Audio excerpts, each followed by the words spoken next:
For 5 years, he had built a life with Jessica, a relationship grounded in love, or so he thought. They had weathered rough patches, navigated life's uncertainties, and even discussed marriage.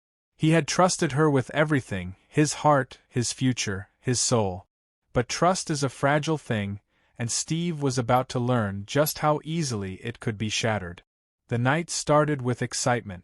Steve had taken an earlier flight home, eager to surprise Jessica after a week-long business trip in Chicago. He imagined her face lighting up, the way she'd always done when he walked through the door unannounced. They needed this. Lately, there had been distance between them, she had seemed distracted, unavailable, but Steve chalked it up to stress. Now, standing outside their apartment, suitcase in hand, he took a breath. He was home. To her. To them. The moment he unlocked the door, something felt off. The air was thick, charged with an energy that prickled his skin. A low murmur of voices, one unmistakably Jessica's, filtered through the dimly lit hallway. But there was another voice. A man's. Deep. Familiar. Steve's heart stumbled in his chest. No. No way. Feet heavy with dread, he walked toward the bedroom, each step carving through the quiet like a blade. The door was slightly ajar, just enough to give him a glimpse inside. What he saw knocked the breath from his lungs. Jessica. Naked. Straddling someone. And that someone was Ryan Whitaker, his best friend. Steve's vision blurred. The world around him slowed, warping into something surreal and cruel. His brain tried to reject what his eyes so clearly witnessed. Jessica's body moving against Ryan's, her nails raking down his back, her voice whispering things she had once reserved only for Steve. His stomach twisted into knots so tight they threatened to pull him apart. Heat surged up his spine, a violent mix of rage, heartbreak, and humiliation. His fingers clenched into fists at his sides, nails biting into his palms. He could have screamed, could have torn Ryan from the bed and beaten him senseless. But the betrayal was so raw, so staggering, that all he could do was stand there, silent, breathless, broken. Jessica finally noticed him. A sharp gasp tore from her lips as she scrambled off Ryan, yanking the sheets up to cover herself. Ryan turned, his face a mask of shock and guilt. Steve. Steve held up a hand, his voice eerily calm. Don't. Just don't. Jessica stammered, her voice desperate. It's not what it looks like. The words were so cliché, so absurdly insulting, that something inside him snapped. He laughed. A cold, empty sound that echoed through the room. Not what it looks like. His voice was hollow, detached. So you weren't just fucking my best friend? Jessica's face twisted with panic. Ryan sat frozen, guilt written all over his features. The coward couldn't even look him in the eyes. Steve let the silence stretch, suffocating and heavy. Then, without another word, he turned on his heel and walked out. The apartment felt different when he returned hours later, reeking of whiskey and regret. It wasn't home anymore. Jessica had texted, dozens of messages, apologies that felt as empty as the bed they used to share. Ryan had called, but Steve let it ring until the battery died. He sat in the dark, replaying the moment over and over. Every touch, every moan, every betrayal burned into his memory. It felt like an attack on who he was, what they had been. Had their love ever been real? Had he been blind all along? A knock at the door broke the silence. He ignored it at first, assuming it was Jessica. But the knocking continued, firm and insistent. With a groan, Steve pushed himself up, his head pounding from alcohol and exhaustion. He swung the door open and came face to face with his neighbor, Adrian West. Adrian was everything Steve wasn't at the moment, put together, confident, untouched by heartbreak. He stood there in a crisp black t-shirt, dark jeans, arms crossed over a lean, well-toned frame. His green eyes studied Steve carefully, the corner of his mouth twitching in something close to amusement. Steve let out a humorless chuckle. Thanks. I feel worse. Adrian leaned against the doorframe, tilting his head. So, what happened? You get dumped, or did you do the dumping? Steve exhaled sharply. She cheated. With my best friend. Adrian whistled low. Damn. That's rough. He paused then, as if making a decision, stepped forward. Come on. Steve frowned. Come on where? Adrian smirked. My place. You need a drink. And trust me, you don't want to be alone tonight. Steve hesitated. He barely knew Adrian beyond neighborly nods and passing small talk in the hallway. But something about the way Adrian carried himself, unapologetic, self-assured, was grounding. And honestly, he didn't want to be alone. Without another word, he stepped out, closing the door on his old life behind him. Steve sat on Adrian West's leather couch, fingers wrapped around a crystal glass filled with whiskey.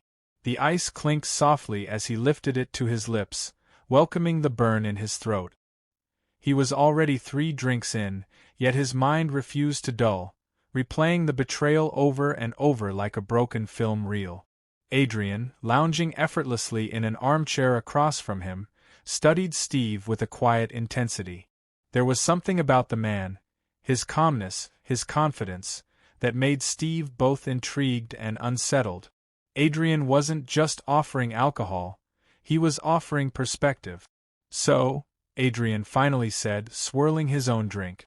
Tell me, why the hell are you still thinking about her? Steve let out a dry chuckle. Kind of hard not to when you walk in on your best friend balls deep in the woman you were supposed to marry. Adrian arched an eyebrow. That's one way to put it. He took a slow sip before leaning forward. But let me ask you something. You ever wonder if maybe losing her wasn't the tragedy you think it is? Steve scoffed. Oh yeah. Getting cheated on was a blessing in disguise. Thanks, Dr. Phil. Adrian smirked, unbothered. I'm serious. You're sitting here drowning in whiskey like you lost your soulmate, but was she really? Or was she just familiar? The words hit something deep. A nerve Steve hadn't even realized was raw. He opened his mouth, ready to argue, but hesitated. Jessica had been his first serious relationship, his first real love. Had she been the right one? Or just the one he had settled into? I don't know, Steve admitted, voice quieter now. Adrian leaned back, stretching his arms over the couch. That's progress. Steve sighed, rubbing a hand over his face. I just don't know what to do with myself now. I feel like an idiot. Like I wasted 5 years on someone who never really gave a damn. Adrian tilted his head, watching him. Then stop sitting in that feeling. You need a reset. Steve let out a bitter laugh. And how exactly do I do that? Adrian's lips curled into a knowing smile. By seeing what else is out there. Steve frowned, confused. What does that mean? Adrian stood, grabbing his jacket from the chair. It means we're going out. Steve blinked. Now. Now. Steve groaned, shaking his head. Adrian, I'm not really in the mood for bars and drunk strangers. Adrian chuckled. You think I'm taking you to some dingy dive to cry over your ex? No, Steve. We're going somewhere different. He tossed Steve a leather jacket. Come on. Trust me. Something about the way Adrian said it made Steve pause. There was a certainty in his voice, a pull that was hard to resist. And honestly, what the hell did he have to lose? The club Adrian brought him to was nothing like the one Steve had been to before. The moment they stepped inside, a wave of bass-heavy music vibrated through the air, wrapping around Steve's senses. Neon lights cast the space in a rich, electric glow, pulsing over the crowd. But it wasn't the music or the lights that made Steve's breath hitch. It was the people, the men. This wasn't just any club, it was a gay bar. Steve's chest tightened. He wasn't sure what he had expected when Adrian said, somewhere different, but it sure as hell hadn't been this. He turned to Adrian, who simply grinned at his reaction. Relax. You're allowed to be here. Steve shifted uncomfortably, suddenly hyper-aware of his surroundings. All around him, men danced with ease, with chemistry, with a kind of freedom he had never seen before. There were no stiff pretenses, no fake posturing. Just movement, laughter, connection, and then eyes. Steve felt them before he saw them. A man across the bar, dark-haired, sharp-jawed, was watching him with unmistakable interest. When their gazes met, the man smirked, a slow, knowing curve of his lips that sent a strange heat through Steve's chest. Steve tore his eyes away, heart pounding. What the hell was happening? Adrian, clearly enjoying himself, ordered them drink. "You okay there, Carter?" Steve exhaled. Yeah. Just wasn't expecting this." Adrian chuckled. "Why? You uncomfortable?" Steve hesitated. Was he? He looked around again, this time allowing himself to actually take in the scene. He saw men flirting, laughing, existing without fear or restraint.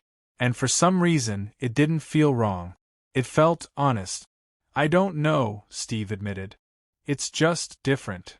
Adrian nodded, handing him a drink. "Different isn't bad, Steve. Sometimes, it's exactly what you need." Steve took a sip, feeling the warmth of the liquor settle in his stomach. He wasn't sure if it was the alcohol, the atmosphere, or Adrian's words, but something was shifting inside him. A door opening that he hadn't even known was closed. A voice interrupted his thoughts. "Hey!" Steve turned, and there he was. The man from across the bar. Up close, he was even more striking. A strong jawline, dark eyes that seemed to read more than Steve was willing to share. "You new here?" the man asked, a playful smile ghosting his lips. Steve hesitated. "Technically? Yes. In more ways than one." Adrian, ever the instigator, clapped a hand on Steve's back. "He is. Be nice." The man's eyes never left Steve's. "I can be." Steve swallowed, pulse quickening. Something about this felt like a step toward something bigger than just a drink or a conversation. And for the first time since his world had crumbled, he wasn't thinking about Jessica. He was thinking about himself. Steve wasn't sure how he had gotten here. The club's music still echoed in his ears, the neon lights from earlier feeling like an afterimage burned into his vision. But now the energy had shifted. Now he was somewhere private, somewhere intimate.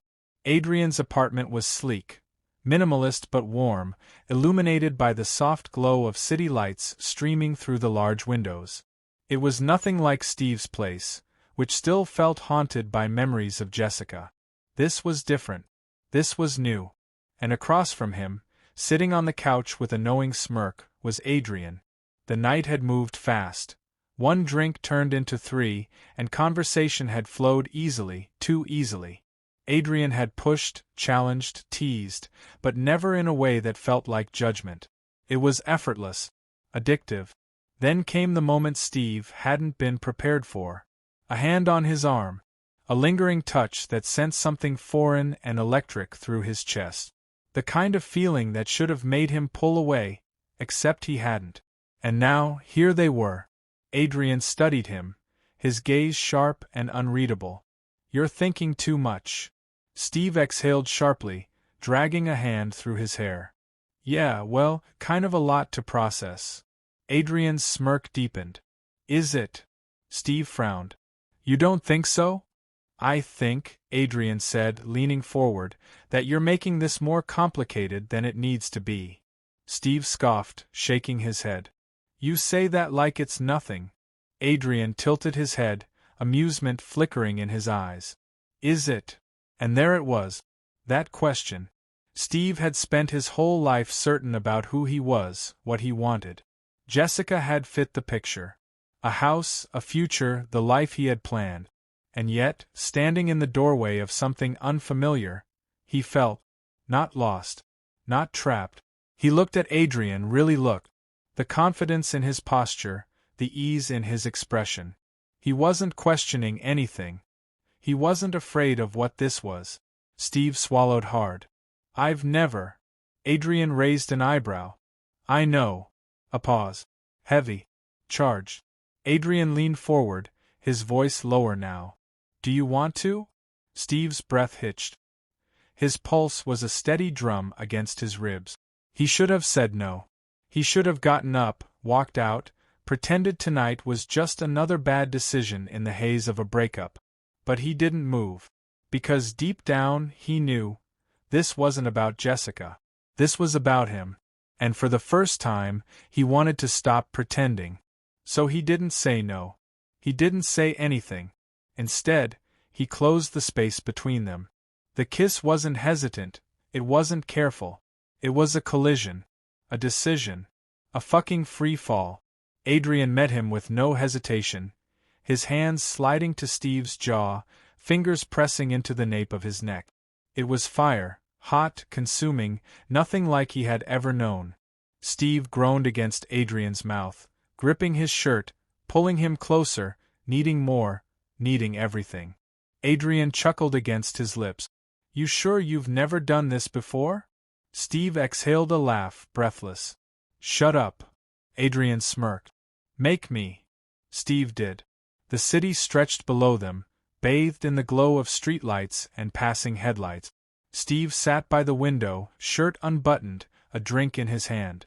He felt different. Lighter. Adrian emerged from the bedroom, raking a hand through his hair, the smirk on his face never quite fading. You okay there, Carter? Steve huffed a laugh, shaking his head. You really like asking that, don't you? Adrian shrugged. You keep looking like a man on the verge of an existential crisis. Just making sure you don't throw yourself out the window. Steve shot him a dry look. I'm not that dramatic. Adrian smirked. Debatable. A comfortable silence stretched between them. Steve let his fingers trail along the rim of his glass, staring out at the skyline. His mind should have been spinning, but it wasn't. He wasn't panicked. He wasn't questioning everything. Adrian walked over, leaning against the windowsill beside him. You gonna regret this in the morning? Steve thought about it. Really thought about it. Jessica had cheated on him. His best friend had betrayed him. His life had fallen apart in a matter of seconds. And yet, right now, standing here, feeling this, he realized something. For the first time in a long time, he didn't feel like he was drowning. He turned to Adrian, meeting his gaze. No, he said, voice steady. I don't think I will. Adrian's grin was slow, knowing. Good. Steve smirked. You sound awfully pleased with yourself. Adrian chuckled, taking a sip of his drink. What can I say? I have a thing for helping lost causes. Steve nudged him. Asshole. Adrian laughed. You love it. Steve didn't deny it. And maybe that was the biggest realization of all. The morning sunlight crept through the blinds, casting soft golden lines across Steve's bare chest. He stirred, the warmth of the sheets grounding him in the present. No rush. No anxiety. Just a quiet moment of clarity. For the first time in weeks, he woke up without the weight of betrayal sitting heavy on his chest. The heartbreak, the anger, it was still there, but dulled like a distant bruise instead of an open wound. Beside him, Adrian lay sprawled on his stomach, his breathing slow and even. Steve glanced at him, taking in the details he hadn't noticed before, the way the morning light traced the sharp angles of his jaw, the slight furrow in his brow even in sleep. And that realization didn't send him spiraling. Steve exhaled, running a hand through his hair. A month ago, if someone had told him he'd be waking up in another man's bed, Adrian's bed, of all people, he would have laughed in their face. Yet here he was, not regretting a damn thing. He swung his legs over the side of the bed and stood, stretching. His body ached in places he hadn't expected, a reminder of last night's discoveries. A smirk tugged at his lips. Yeah, he was definitely not the same man he had been yesterday. A voice, rough with sleep, broke through his thoughts. Leaving already? Steve turned to find Adrian watching him, eyes half-lidded but sharp with amusement. Steve smirked. Didn't want to overstay my welcome. Adrian stretched lazily, the sheets slipping lower. Oh please. You're acting like I don't have a history of corrupting lost souls. You're no burden, Carter. Steve chuckled, shaking his head. Corrupting, huh? That what this was? Adrian's grin was slow, wicked. Oh no. That was just the beginning. A shiver ran down Steve's spine, but it wasn't fear. It was something else entirely. Adrian sat up, running a hand through his already messy hair. So, what's next? The question was simple, but it held weight. Steve knew what Adrian was really asking. What did this mean? Was this just a one-time exploration? A reaction to heartbreak? Or was it something more? Steve let the question settle in his chest before answering. I don't know. Adrian didn't look surprised. Honest. I like that. Steve sighed, rubbing the back of his neck. I'm just trying to figure things out. I don't know what this means for me, for who I am, for my life. Adrian nodded, watching him carefully. You don't have to figure it all out today. Steve exhaled. That was the truth, wasn't it? He had spent his entire adult life trying to fit into a version of himself he thought he was supposed to be. The perfect boyfriend. The loyal best friend. The man who followed the script. And where had it gotten him? Betrayed. Heartbroken. Searching. But here, in Adrian's space, with Adrian, there was no script. No expectations. Just possibility. Steve sat back down on the bed, rubbing a hand over his face. It's terrifying. Adrian's lips quirked up. The unknown usually is. But it's also pretty damn exciting. Steve met his gaze, and something settled inside him. He didn't have all the answers, but he didn't need them. Not right now. He just needed to take the next step. Adrian nudged him with his foot. So, are you staying for breakfast, or are you gonna run off into the sunrise like a dramatic one-night stand? Steve rolled his eyes. You're impossible. Adrian grinned. And yet, you're still here. Steve huffed a laugh. Yeah. He was. And maybe, just maybe, he'd stick around a little longer.